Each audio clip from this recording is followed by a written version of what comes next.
अस्सलाम वालेकुम। क्या हाल है आप सबका? I hope you all are okay and doing good.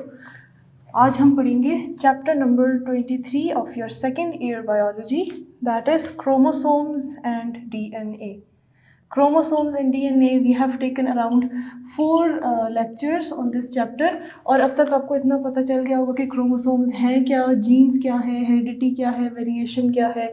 और क्रोमोसोम्स का जो कॉम्पोजिशन है that is 60% proteins and 40% of DNA, ठीक है। और ये बात कि क्रोमोसोम के अंदर प्रोटीन तो बहुत ज़्यादा है मगर DNA कम है, देन हाउ डू वी से कि प्रोटीन हम कैसे कह सकते हैं, हमें कैसे पता कि क्रोमोसोम्स के अंदर से जो हेरिडिटरी मटीरियल, जो जीन्स हैं, जो कैरेक्टर्स ट्रांसफ़र होते हैं, वो प्रोटीन्स के थ्रू होते हैं या वो DNA के थ्रू होते हैं, हमें कैसे पता? हमने फिर इसके लिए लास्ट लेक्चर में कौन से एक्सपेरिमेंट्स पढ़े थे? Frederick Griffith, MacLeod, Avery, Hershey and Chase, इन सब के एक्सपेरिमेंट्स की बेसिस पे क्या बात प्रूव हुई थी कि DNA is the actual hereditary material. DNA is the actual hereditary material. So this is what we studied पिछले लेक्चर्स में। पहले हमने इसकी कॉम्पोजिशन देखी, फिर हमने उसको प्रूव और डिसप्रूव करने वाले एक्सपेरिमेंट्स देखे, फिर प्रीवियसली जो है हमने एक और चीज़ जो है दैट इज़ कि what is chromo and what is somes. Chrome लफ्ज़ होता है monochrome, polychrome. Chrome is colour, ठीक है, एंड सोम इज़ बॉडी। तो what are chromosomes? Chromosomes are coloured bodies. जब आप सेल को डाई करते हो, स्टेन करते हो, तो क्रोमोसोम्स बहुत ज़्यादा कलर कैच करते हैं, कलर्ड बॉडीज़ की तरह प्रेजेंट होते हैं when you see it microscopically. और जब आप उसे देखते हैं फील्ड में तो they look like very brightly and sharply stained coloured bodies. तो वो हो गए क्रोमोसोम्स। अच्छा, फिर हमारी ये डिस्कशन हुई थी इन प्रीवियस 4 लेक्चर्स, हमारी काफ़ी ज़्यादा चीज़ों के ऊपर डिस्कशंस हुई थी, but in the previous lecture we ended it on this note के Meselson and Stahl's model, Meselson and Stahl का मॉडल, ठीक है। और उसकी जो डिस्कशन थी उसने क्या प्रूव किया था कि DNA replication is semi-conservative। DNA replication is semi-conservative, ठीक है। Semi-conservative, semi means हाफ, ठीक है, और कंजर्वेटिव मतलब प्रिजर्व करना, बचाना। तो इसका क्या मतलब था कि ये जो एक पेरेंट DNA का मॉलिक्यूल है, ठीक है, अब जो इस पेरेंट DNA के डबल स्ट्रैंडेड मॉलिक्यूल से 2 डॉटर्स बनेंगे, उसमें एक स्ट्रैंड तो पेरेंट का होगा और एक डॉटर का होगा। दोनों जो स्ट्रैंड्स बनेंगे उसमें एक पेरेंट और एक डॉटर, तो हाफ पेरेंट और half daughter, half new and half old. So this half new and half old is what? It is semi conservative DNA replication, ठीक है। हमने ये थ्योरी तो डिस्कस कर ली थी। Today we have to study कि DNA की रेप्लिकेशन होती कैसे है, ठीक है। Now we have to study कि DNA 1 से 2 और फिर 2 से 4 और फिर उसकी जो डबलिंग है ये होती कैसे है, व्हाट इज़ द मैकेनिज्म। अच्छा, DNA रेप्लिकेशन में we have got several steps and we will discuss them, ठीक है। लेकिन मैं पहले मेजरली पॉइंट आउट करती हूँ कि क्या क्या स्टेप्स हैं और फिर हम 1 बाय 1 तीनों स्टेप्स को देखते जाएंगे, ठीक है। तो लेट्स स्टार्ट। सबसे पहले जब DNA की रेप्लिकेशन का जो मैकेनिज्म है, इसमें वी हैव गॉट इनिशिएशन। सबसे पहले जो है आपको किसी चीज़ को शुरू करना होता है, इनिशिएट मीन्स टू स्टार्ट। तो सबसे पहले देयर इज़ इनिशिएशन फेज, ठीक है। फिर उसके बाद होती है इलोंगेशन, काम शुरू किया फिर काम को बढ़ाया, लंबा किया, ठीक है। How do we do that हम देखेंगे जस्ट इन अ मोमेंट। फिर उसके बाद होती है टर्मिनेशन। टर्मिनेट का मतलब काम शुरू किया था तो काम को ख़त्म कैसे किया। तो these 3 are the steps of DNA regulation, the phases of DNA regulation. अब मैं आपको एक एक करके बताती जाती हूँ कि इनिशिएशन फेज में क्या होता है, इलोंगेशन में क्या होता है एंड एवरीथिंग। अच्छा, जब आप ये पढ़ेंगे तो इसके साथ अपनी बुक के डायग्राम्स को भी देखते जाना, because we have shortage of time और डायग्राम जो है उसका थोड़ा डिटेल्ड होता है, तो आई डोंट थिंक कि वो इतना फुली एक्सप्रेस होके बन सकेगा। तो जो बात मैं बताती जाऊँगी उसको साथ साथ जो है आप डायग्राम से खुद कंफर्म करते जाएंगे, ठीक है। अच्छा, तो starting from the first phase of DNA replication that is initiation phase, ठीक है। इनिशिएशन फेज शुरू होने का मरहला, स्टार्टिंग फेज, इसमें देखते हैं क्या होता है। अच्छा, अब लेट्स स्टार्ट फ्रॉम थोड़ी सी आपकी थ्योरी डिस्कस करते हैं, then I will explain it. The origin of replication site is characterized by the formation of replication bubble and replication fork which are formed at a particular site। अच्छा, आपकी book में थोड़ी सी इतना खूबसूरत नहीं लिखा हुआ, इसको इतना अच्छे डिटेल से स्टार्ट नहीं किया, डायरेक्ट बताया कि रेप्लिकेशन बबल और replication fork. So now what is replication bubble and what is replication fork. अगर हम देखें तो आमतौर पर डीएनए का जो स्ट्रक्चर है वो कुछ यूँ होगा, इस तरह से कॉइल्ड होगा, ठीक है, डबल स्ट्रैंडेड होगा। थोड़ी सी जो है जिस जगह पे लॉन्ग, जहाँ से रेप्लिकेशन शुरू होनी होती है उस जगह पे क्या होता है कि थोड़ी सी वो स्ट्रेटनिंग हो जाती है, उसके कर्ल्स निकल जाते हैं, उसके कॉइल्स निकल जाते हैं। उसके लिए खास एंजाइम होता है, वो मैं बताती हूँ आपको। बट एनीवेज पहले हम देखते हैं रेप्लिकेशन बबल और रेप्लिकेशन फोर्क क्या होता है। तो यूँ असल में डीएनए का मॉलिक्यूल यूँ ही होता है, मगर मैं आपकी ईज के लिए इसको ऐसे करके बना रही हूँ, ठीक है, कि ये एक स्ट्रैंड और ये दूसरा स्ट्रैंड। और वैसे ही जनरली और नेचुरली कैसे प्रेजेंट होता है, हाईली कॉइल्ड सुपर कॉइल्स और ऐसे एक सोलिनॉइड यानी स्प्रिंग की तरह, ठीक है। अगर अब मैं इसको एक पैरेलल स्ट्रैंड्स दिखाने के लिए बना रही हूँ आपको, ठीक है। अगर इस जगह पे रेप्लिकेशन होनी है तो बाकी जगह जो है इट्स स्टिल कॉइल्ड, लेकिन यहाँ पे क्या है, एक बनता है रेप्लिकेशन बबल, ठीक है। यहाँ पे ऐसे थोड़ी सी ओपनिंग हो जाएगी इस जगह पे डीएनए की, और ये साइड जहाँ पे रेप्लिकेशन बबल बनने के लिए कुछ प्रोटीन्स आती हैं जो कि उस साइड पे आके चिपक जाएंगी, और पता चलेगा उस साइट, ये वाली साइट, ठीक है। एक होती है साइट SITE, जिसका मतलब होता है कोई जगह, सम प्लेस, ठीक है। Then we have got site SIGHT, इसका मतलब होता है देखना, ठीक है, और नज़र आना। Then we have got side, इसका मतलब होता है कोई तरफ किसी चीज़ की, ठीक है, या कोई रुख, ठीक है, तरफ या रुख। तो these are 3 different things. Now we are talking about site, ठीक है। तो इस साइट के ऊपर, ओरिजिन की साइट के ऊपर, ओरिजिन का मतलब टू स्टार्ट, ठीक है, तो ये क्या है, साइट ऑफ ओरिजिन है, साइट ऑफ इनिशिएशन है।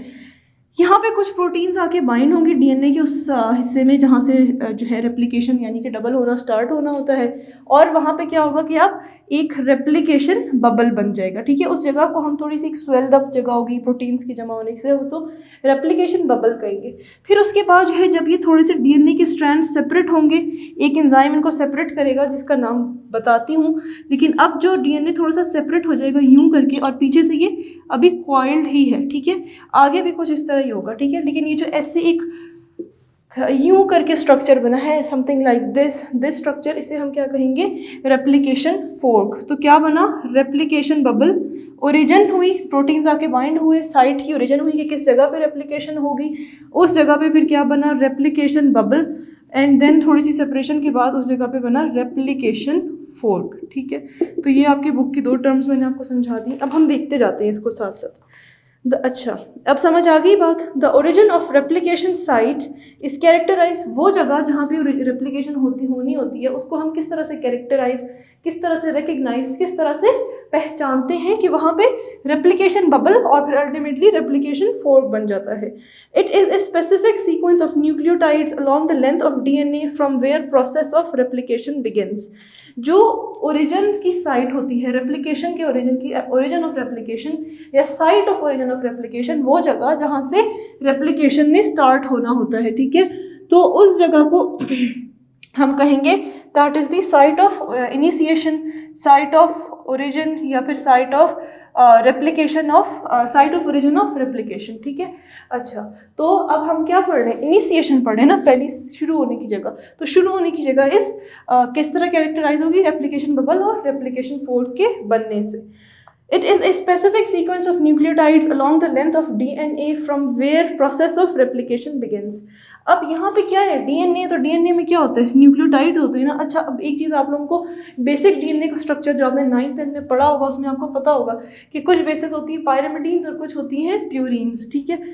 तो प्यूरीन्स और पायरामिडीन्स होती हैं, ठीक है। और फिर उसके बाद जो है इसमें क्या होता है कि किस तरह से इनकी पेयरिंग होती है। यूरेसिल प्रोटीन जो है that is present in RNA, और थायमीन जो है that is present in DNA, ठीक है। यूरेसिल सिर्फ RNA में होती है और थायमीन DNA में होती है। बाकी एडिनोसिन, गुआनोसिन और या बल्कि in fact it is adenine, guanine और what is the other one, adenine, guanine, cytosine, ठीक है। एडेनिन, ग्वानिन, साइटोसिन और थायमिन, ये डीएनए की है, ठीक है। और अगर आरएनए की बात करें तो ये बॉक्स वाली तीनों डीएनए और आरएनए में सेम होती हैं। सिर्फ फर्क थायमिन डीएनए में होती है, सिर्फ यूरेसिल आरएनए में होती है। कभी आप यूरेसिल को डीएनए में नहीं देखेंगे और थायमिन को आरएनए में नहीं देखेंगे, ठीक। अब इनकी पेयरिंग कैसे होती है, एक पायरिमिडीन एक प्यूरिन, ठीक है। एटी की आपस में पेयरिंग होती है और जीसी की, यानी एडेनिन, थायमिन, ग्वानिन और साइटोसिन की पेयरिंग होती है, ठीक है। तो इसका मतलब है ये कि ये स्ट्रैंड्स में भी कुछ इसी तरह के पेयर्स होंगे, ठीक है। ए टी होगा, जी सी होगा, ठीक है। ए टी होगा, जी सी होगा, हो सकता है जी सी जा रहा हो, जी सी टी, ए टी, ठीक है। इस तरह ये इनके दरमियान सीक्वेंस होंगे, ठीक है। इस तरह से ये मतलब कहने का ये कि ये उसी तरह से डीएनए के जैसे स्ट्रक्चर होते हैं। अब ये तो नाइट्रोजिनस बेस है, हमें पता है कि जो डीएनए का जो बैकबोन होता है वो फॉस्फो डाइएस्टर बॉन्ड से बना होता है। फॉस्फोडाइएस्टर बॉन्ड्स लिंकेजेस होते हैं किसके दरमियान, इसके साथ एक वो भी तो होगी ना, हर न्यूक्लियोटाइड में, हर मॉलिक्यूल में एक राइबोस शुगर, 5 कार्बन शुगर और फॉस्फेट ग्रुप, जो कि यहाँ पे ribose carbon sugar phosphate group पूरी पीछे एक लेयर उसने दी होगी, ठीक है। तो इन योर बुक डीएनए का ये जो इनिशियल स्ट्रक्चर है ये इतना नहीं दिया हुआ, तो आप लोग जो है उसको एक दफ़ा खुद से देख लें अपनी किताब से, ठीक है। अच्छा, हाँ, जैसे अपनी मैट्रिक की किताब है या किसी बहन भाई की किताब है, उसमें से एक दफ़ा देख लें ताकि आपके लिए और कॉन्सेप्ट क्लियर हो जाए, ठीक। तो पीछे फॉस्फोडाइएस्टर बॉन्ड है, बीच में ये नाइट्रोजनस बेसिस है जिनकी आपस में हाइड्रोजन बॉन्ड्स के थ्रू लिंकेजेस हुए हुए हैं। डन। अब क्या है कि हम देखते हैं the DNA of eukaryotic cells. अच्छा, अब कहते हैं कि हमें कैसे पता चलेगा कि ये जो है इस जगह से रेप्लिकेशन शुरू होगी। कोई ख़ास सीक्वेंस जैसे कि A T G C, A T, जी सी, मतलब ये मैं सिर्फ एक फ़र्जी मिसाल दे रही हूँ। इस तरह के कुछ भी सीक्वेंस हो सकता है, कोई ख़ास सीक्वेंस होगा, उसको प्रोटीन्स जज करेंगी उस खास, जैसे अगर ये वाला सीक्वेंस है तो इस हिस्से में अगर ये सीक्वेंस है तो बाइंडिंग प्रोटीन जो होती हैं, ओरिजिन की इनिशिएशन करने वाली प्रोटीन्स उस जगह पे आके चिपकेंगी, वहाँ रेप्लिकेशन बबल और फोर्क बनेगा, ठीक है। और ये कोई ख़ास न्यूक्लियोटाइड्स का सीक्वेंस होगा। न्यूक्लियोटाइड क्या है, building block of DNA, nucleotides और बिल्डिंग ब्लॉक ऑफ डीएनए, ठीक है, बिल्डिंग ब्लॉक ऑफ डीएनए।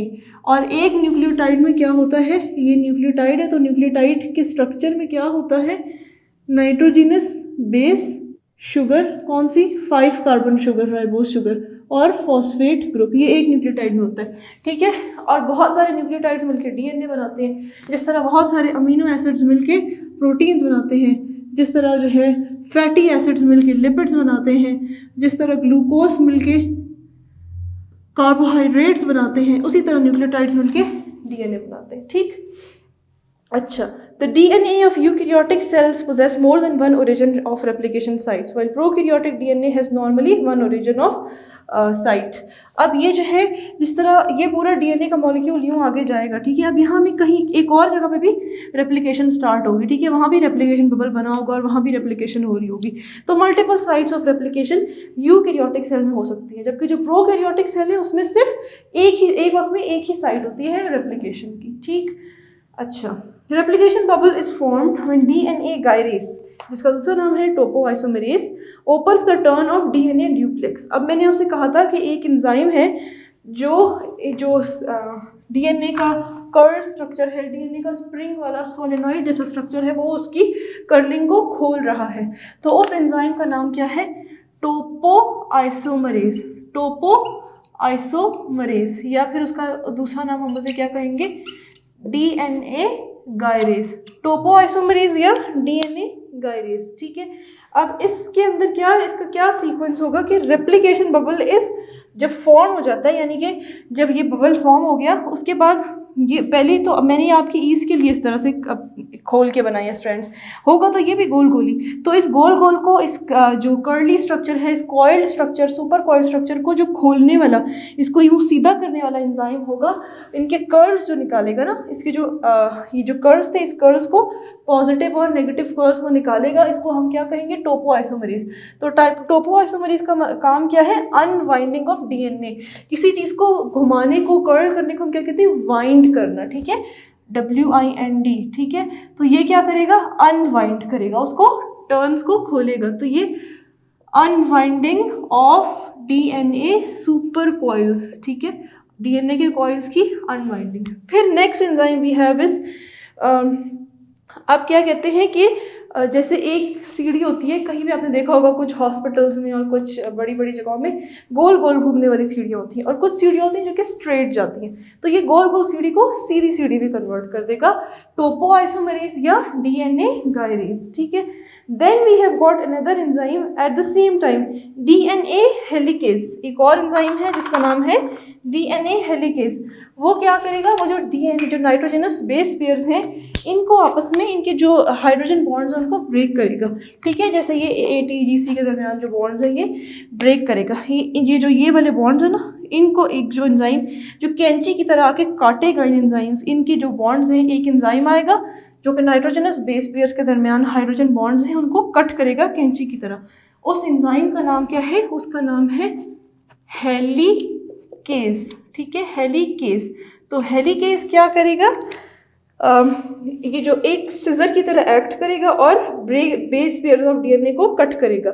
अब जब दोनों बेस पेयर्स कट हो जाएंगे, जब दोनों स्ट्रैंड्स की आपस में बॉन्ड्स कट हो जाएंगे, तो वो क्या हो जाएगा, एक दूसरे से अलग अलग जुदा जुदा हो जाएंगे, दो अलग अलग बॉन्ड्स बन जाएंगे, दो अलग अलग स्ट्रैंड्स बन जाएंगे, बॉन्ड टूट गया, स्ट्रैंड डीएनए के अलग हो गए, ठीक। दस both strands slowly isolate from each other and give a bubble like appearance at the origin of replication. और इस तरह से जब ये दोनों स्ट्रैंड्स एक दूसरे से अलग हो जाएंगे तो एक बबल जैसी शक्ल देंगे ओरिजिन ऑफ रेप्लिकेशन वाली जगह पे, ठीक है। अब हेलिकेज एंजाइम ने क्या किया, helicase enzyme was that enzyme जिसने किया ब्रेकिंग ऑफ थोड़ा breaks the nitrogenous base pairs of DNA, ठीक है, nitrogenous base pairs of DNA को इसने तोड़ दिया, ठीक। अब क्या हुआ कि ये इसके दरमियान में कोई बॉन्ड नहीं रहा, ये अलग अलग दो स्ट्रैंड्स बन चुके हैं, ठीक है, डन। अच्छा, अब इसके बाद हम देखते हैं नेक्स्ट स्टेप पे क्या होता है। अब ये दो स्ट्रैंड्स अलग हो चुके हैं, मगर बेसिस तो वही है ना, A और T के साथ कॉम्बिनेशन होगा, G और C के साथ कॉम्बिनेशन होगा, तो ये तो वापस जुड़ सकता है। इसको क्या ज़रूरत है कि कोई नया डीएनए बनाए, नया मॉलिक्यूल बनाए, तो इसको जो है जुदा रखने के लिए एक ऐसी चीज़ जो कि इन दोनों को जोड़ने ना दे, उनको हम क्या कहते हैं, एक ख़ास किस्म की इसके ऊपर प्रोटीन्स की आके बाइंडिंग हो जाएगी इन स्ट्रैंड्स के ऊपर, ठीक है, जगह जगह पे, जिन्हें हम कहते हैं SSBs, single strand binding proteins. उसके थ्रू क्या होगा, जब वो प्रोटीन्स आके चिपक जाएंगी तो ये स्ट्रैंड्स आपस में वापस जुड़ेंगी नहीं। जब हेलिकेज ने इन्हें काट के अलग कर दिया तो उसके बाद SSBs इस पर आके चिपक जाएंगी ताकि ये स्ट्रैंड्स आपस में जुड़े नहीं। तो SSBs क्या है, single strand binding proteins, single strand binding proteins, ठीक है, सिंगल स्ट्रैंड बाइंडिंग प्रोटीन्स। अब ये क्या करेंगी, प्रिवेंट करेंगी कि दोबारा से पेयर अप हो जाए DNA, prevents DNA strands to pair up again, prevents DNA strands to pair up again, कि उनके आपस में वापस जुड़ने को वो रोकेगा, ठीक है। अच्छा, ये हो गई SSBs की discussion. Now these isolated strands of DNA will act as template strand in next phase and direct the synthesis of daughter strands along themselves. Each side of replication bubble is now termed as replication fork, which is a site on a DNA molecule at which uncoiling of the helices and synthesis of daughter molecules are occurring at both sides, ठीक है। अब now they are seeing कि जब single stranded proteins binding proteins भी bind हो गई, इन्होंने उनको परमानेंटली एक दूसरे से जुदा कर दिया। अब ये एक दोनों स्ट्रैंड्स, एक ये और एक ये दोनों स्ट्रैंड्स क्या बन गए, टेम्पलेट स्ट्रैंड्स। टेम्पलेट एक चीज़ होती है जिसको देख के, जैसे फॉर एग्जाम्पल अगर मुझे एक कुर्सी है मेरे सामने पड़ी हुई, मुझे इसकी तस्वीर बनानी है, ठीक है, तो मैं इस कुर्सी को देख के इसकी जो तस्वीर बनाऊंगी तो ये कुर्सी मेरे लिए टेम्पलेट के तौर पे एक्ट कर रही है, ठीक है। तो इस तरह से अब ये वाला जो दोनों स्ट्रैंड जो जुदा हो गए हैं, दोनों एक एक टेम्पलेट के तौर पे एक्ट कर रहे हैं, और जो डॉटर मॉलिक्यूल डॉटर डीएनए बनेगा, इसके मतलब जो रेप्लिकेटेड कॉपी बननी है डीएनए की, वो इसको देख देख के इसको फॉलो करेगी, ठीक है। ये किस में होगा, इलोंगेशन वाले फेज में। अभी हम इनिशिएशन पढ़ रहे हैं। अब जो है दोनों स्ट्रैंड्स जो कि अलग हो चुके हैं और एक फोर्क लाइक अपीयरेंस दे रहे हैं, दोनों तरफ जो है एक एक रेप्लिकेशन फोर्क बन चुका है। और यहाँ पे हमने पढ़ लिया अपना इनिशिएशन का फेज, इनिशिएशन हो गई है। टोपोआइसोमरेज ने आके कॉइल्स खोल दी हैं, हेलिकेज ने आके नाइट्रोजनस बेस पेयर्स के बॉन्ड्स ब्रेक कर दी हैं, सिंगल स्ट्रैंडेड बाइंडिंग प्रोटीन्स ने उनको वापस गोल होने से रोक दिया। अच्छा, इलोंगेशन का फेज आ गया है अब, जिसे हम पॉलीमराइजेशन भी कहते हैं। पॉलीमर का मतलब बनना, छोटे छोटे चीज़ों का ज्वाइन होके एक बड़ी चीज़ बनाना, ठीक है, दैट इज पॉलीमर। मोनोमर्स मिलके, यानी कि न्यूक्लियोटाइड मोनोमर्स मिलके एक क्या बनाएंगे, पॉलीमर, जो कि डीएनए होगा, ठीक है। अब इसमें क्या होगा, this phase is referring to the formation of two types of daughter strands along the template strands, ठीक है। अच्छा, अब ये क्या था, ये वाले दोनों स्ट्रैंड्स टेम्पलेट स्ट्रैंड्स थे। अब एक इस तरफ डीएनए पर, एक तरफ इस तरफ डीएनए डॉटर स्ट्रैंड बनेगा, एक दूसरी तरफ। मगर फर्क क्या होगा दोनों में, एक स्ट्रैंड को हम कहेंगे लीडिंग स्ट्रैंड और एक को हम कहेंगे लैगिंग स्ट्रैंड। अब सिर्फ थोड़ा सा वेट करें, आपको खुद समझ आ जाएगा कि लीडिंग क्यों कह रहे हैं और लैगिंग एक को क्यों कह रहे हैं। लीड करने का क्या मतलब है, लीड आगे जाने वाला, और एक जो है लैग पीछे रहने वाला, ठीक है। तो एक लीडिंग डॉटर स्ट्रैंड और एक लैगिंग डॉटर स्ट्रैंड होगा। क्यों होगा अभी थोड़ा सा देखेंगे तो खुद समझ आ जाएगा। Both daughter strands are synthesized by DNA polymerase, but this enzyme has a property that it cannot work on its own unless some nucleotides are arranged on the template। कहते हैं कि दोनों डीएनए स्ट्रैंड्स जो ना, DNA जो बनाने का काम करता है वो कौन करता है, डीएनए पॉलीमरेज, ठीक है। तो डीएनए पॉलीमरेज ने डीएनए बनाने का काम तो करना है, लेकिन ये है कि ये खुद से नहीं शुरू कर सकता कि आएगा और जो है ना नाइट्रोजनस बेस को इकट्ठा करेगा, शुगर को इकट्ठा करेगा और जो है ना एक तरह बॉन्ड बनाएगा, और इस तरफ ही तो बना हुआ है ना, ये सी ये जी, ठीक है, इस तरफ इसके सामने एक बनाएगा, इसके सामने एक बनाएगा। No, it can not do until and unless पहले से थोड़ा सा जो है वो थोड़ा सा जो है एक प्राइमर मतलब कोई चीज़ शुरू करने वाली कोई चीज़, वो प्राइमर बड़ा बना हो। प्राइमर कौन सा होगा, वो आरएनए के थ्रू बना होगा। आरएनए प्राइमर जब तक एक छोटा सा न्यूक्लियोटाइड का पोर्शन, कौन सा न्यूक्लियोटाइड, आरएनए न्यूक्लियोटाइड, हमने बनाना क्या है, डीएनए न्यूक्लियोटाइड। लेकिन डीएनए न्यूक्लियोटाइड बनाने वाला एंजाइम क्या है, डीएनए पॉलीमरेज। मगर डीएनए पॉलीमरेज तब तक काम नहीं कर सकता जब तक थोड़ा सा आरएनए का टुकड़ा पहले से मौजूद ना हो।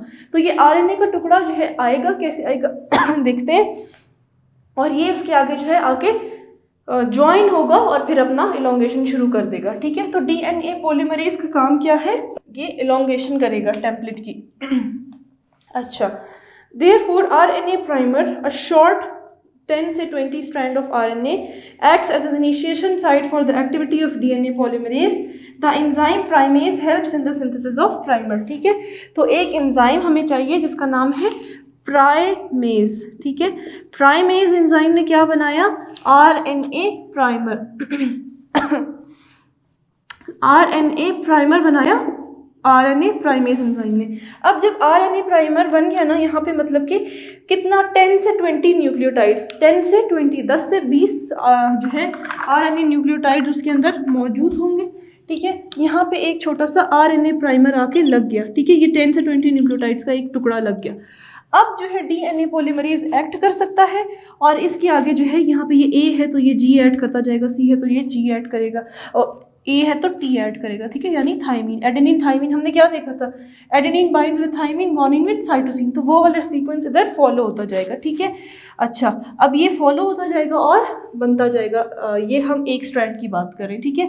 अब लीडिंग क्या, लैगिंग क्या है, उस स्ट्रैंड उसकी डिस्कशन पे मैं आ रही हूँ। तो डीएनए पॉलीमरेज क्या करा रहा है, इलोंगेशन करा रहा है, पॉलीमराइजेशन करा रहा है, ठीक है।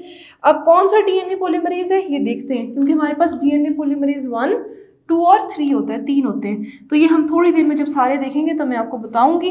फिलहाल हमने क्या पढ़ा कि डीएनए पॉलीमरेज क्या करा रहा है, पॉलीमराइजेशन या फिर ऑफ डीएनए करा रहा है, ठीक है, यानी कि डीएनए एक तरह से बनवा रहा है।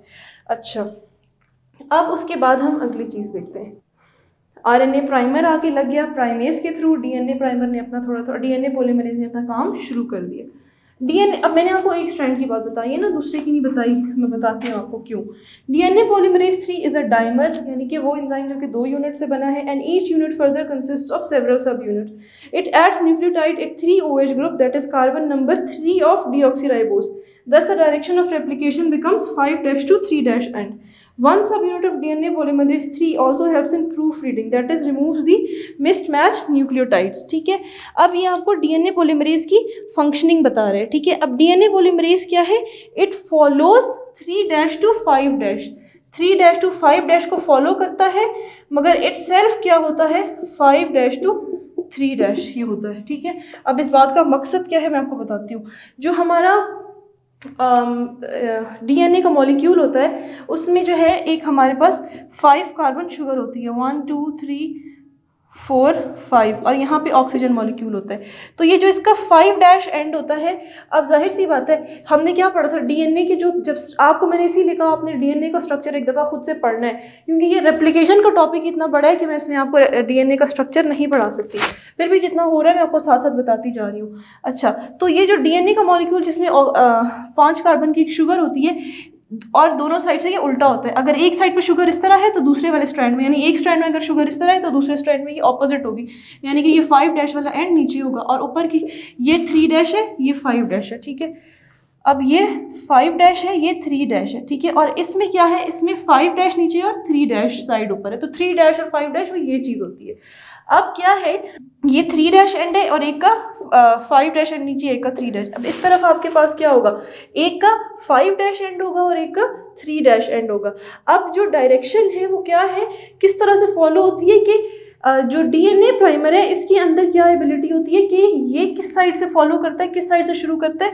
इस तरफ अगर इसके 3' है और इस तरफ स्ट्रैंड के 5' है, यानी स्ट्रैंड की 3' वाली साइड को शुरू करता है. तो अगर ये इस वाले टेम्पलेट स्ट्रैंड के यहाँ पे 3' है तो इसका मतलब है कि ऑपोजिट वाले में इस तरफ 5' होगा ना, क्योंकि हमने देखा कि अगर एक जो मॉलिक्यूल है शुगर का उसमें एक एंड पे 5' है और एक एंड पे 3' है और दोनों उल्टे होते हैं. ठीक है, तो अब यहाँ पे 3' एंड है और यहाँ पे 5' एंड है.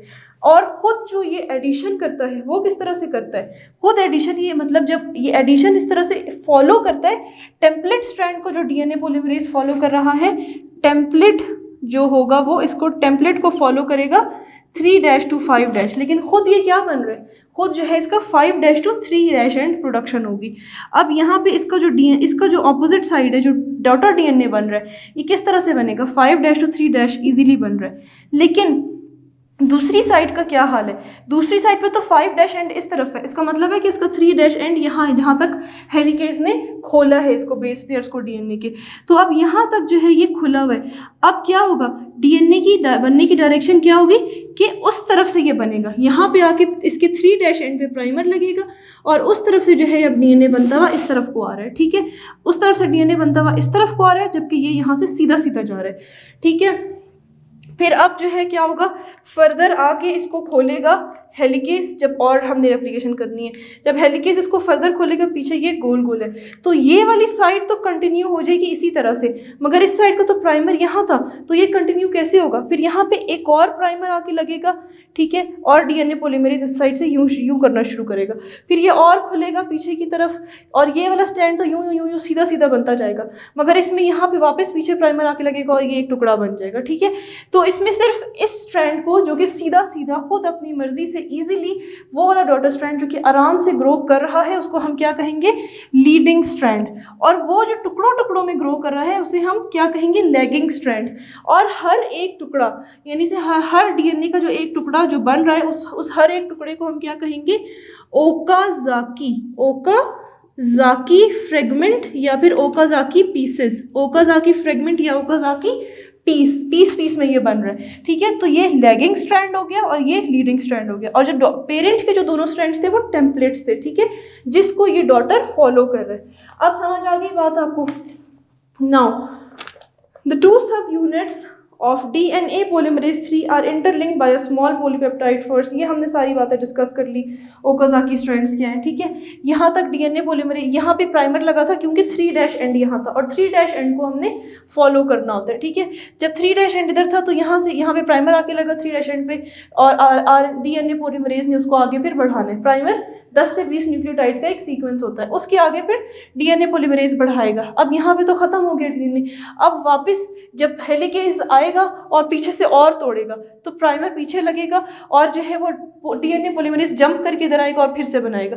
तो इस तरह से ये टुकड़ों टुकड़ों में बन रहा है, तो ये लैगिंग स्ट्रैंड है, ये थोड़ा स्लो बनेगा, ठीक है, पीछे वाला स्ट्रैंड होगा।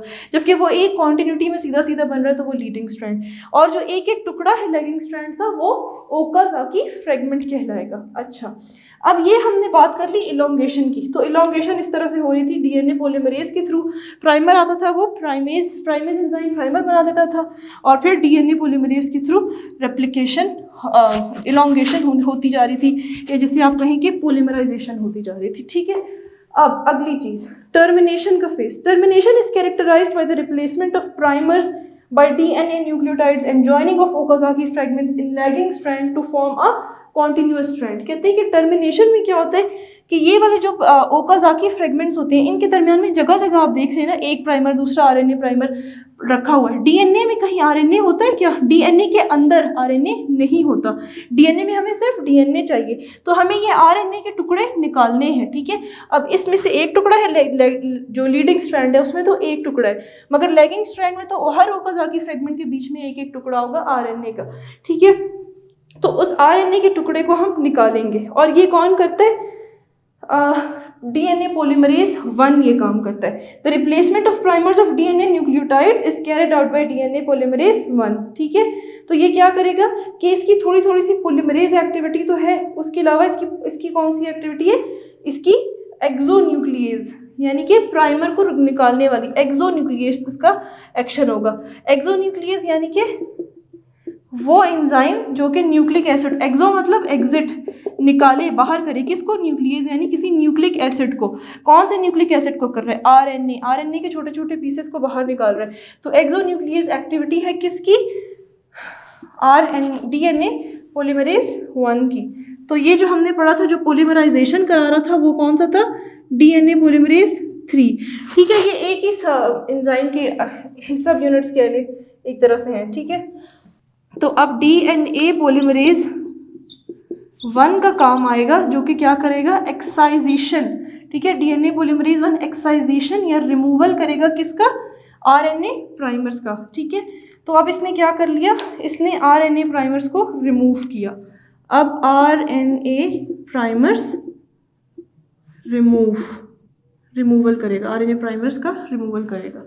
ये डीएनए पॉलीमरेज ने कर लिया। अब जब जगह जगह से आरएनए प्राइमर्स रिमूव हो चुके हैं तो जगह जगह क्या आ जाएंगे? ये यहाँ पे जगह जगह सुराख आ जाएंगे। आरएनए हमने निकाल दिया, लेकिन अब जगह जगह 2 ओकाज़ाकी फ्रेगमेंट्स के बीच में खाली खाली जगहें आ जाएंगी।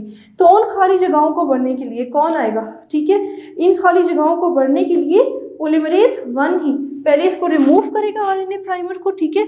आरएनए प्राइमर रिमूवल को हम क्या कहेंगे कि एक्सोन्यूक्लिएज एक्टिविटी है, यानी न्यूक्लिक एसिड को निकाल रहा है। कौन से न्यूक्लिक एसिड को? आरएनए को, ठीक है।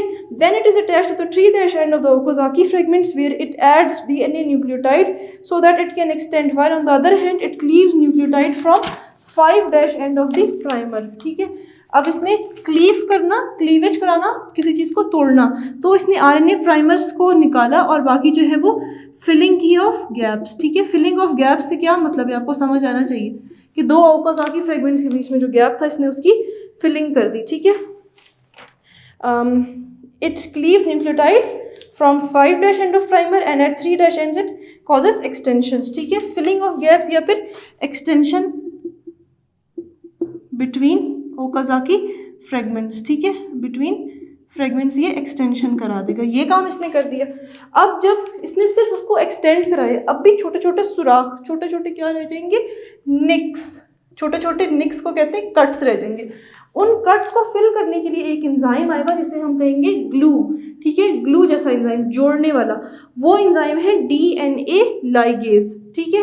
डीएनए लाइगेज आके इन जो छोटे छोटे निक्स, इनके छोटे छोटे बीच में सुराख रह जाएंगे, उनको जोड़ देगा। तो अब आखिरी एंजाइम जो आपके पास आया दैट इज डीएनए लाइगेज, और डीएनए लाइगेज ने आके सीलिंग कर दी, सील्स द गैप्स, ठीक है, फुल उसको ग्लू की तरह जोड़ दिया, ठीक है। तो ये आपके सारे एंजाइम्स मैंने अलग से लिखे डीएनए रेप्लिकेशन के, ताकि आपको अच्छी तरह से समझ आ जाए। और आप अगर इसको नोट डाउन कर लें ना तो इससे ये होगा कि अगर आप पेपर के लिए रिवाइज कर रहे होंगे तो आप जल्दी से इनको देखेंगे एंड यू विल नो कि क्या कहाँ हुआ है। अच्छा, ये मैंने रेप्लिकेशन की एक बहुत रफ डायग्राम बनाई है, आप अपनी किताब से जो है इसको एक दफ़ा अच्छी तरह देख लें, उसमें कलरफुल भी है और क्लियर भी है।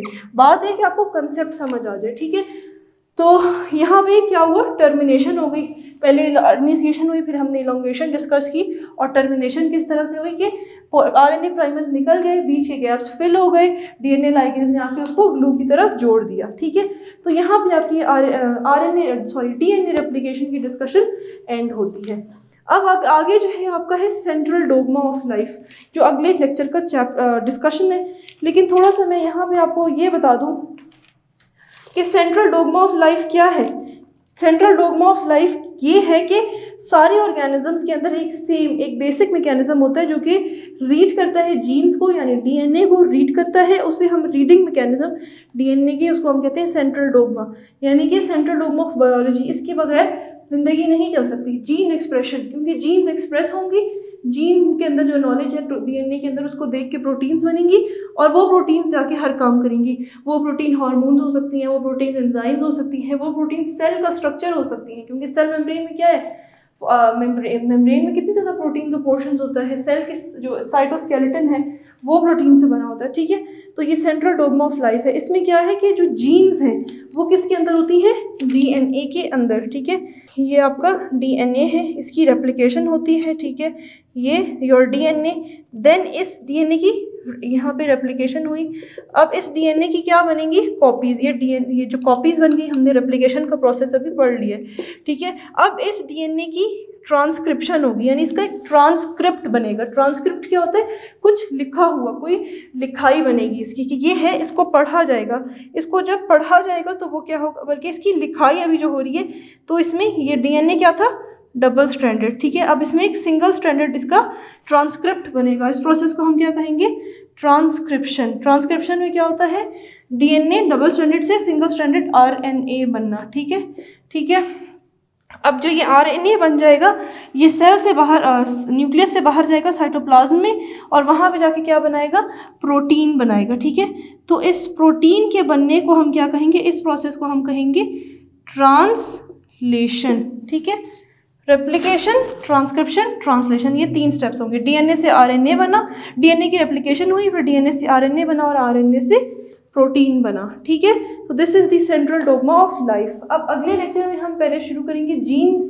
तो हमने डिस्कस कर लिया जेनेटिक कोड्स क्या होते हैं, कोडॉन्स और एंटी कोडॉन्स क्या होते हैं। उसके बाद जो है we will start from transcription, ठीक है। पहले ट्रांसक्रिप्ट कैसे बनता है, और उसके बाद हम देखेंगे कि ट्रांसलेशन क्या होती है, ठीक है। ट्रांसलेशन, ट्रांसक्रिप्शन, उनकी रिलेटेड मॉडिफिकेशंस, ठीक है। तो I think that would probably take around 2 lectures. तो यहाँ पे लेकिन हमारी डीएनए रेप्लिकेशन की जो है वो तो समाप्त हो जाती है सारी डिस्कशन। आप सिर्फ इसको भी देख लें तो आपको समझ आ जाएगा। टोपोआइसोमरेज आएगा, डीएनए की अनकॉइलिंग कराएगा, हेलिकेज आके उसको काटेगा, सिंगल स्ट्रैंडेड प्रोटीन्स आके बाइंड करेंगी ताकि वो आपस में चिपके ना, ठीक है। ये वाले स्टेप्स हो गए आपके, ये स्टेप्स हैं आपके इनिशिएशन के, ठीक है। फिर उसके बाद क्या होगा, प्राइमेज आके लगेगा, प्राइमेज आके प्राइमर बनाएगा, जो कि प्राइमर आके चिपक जाएगा। फिर प्राइमर के आगे जो इलोंगेशन कराएगा वो डीएनए पॉलीमरेज 3 कराएगा, ठीक है।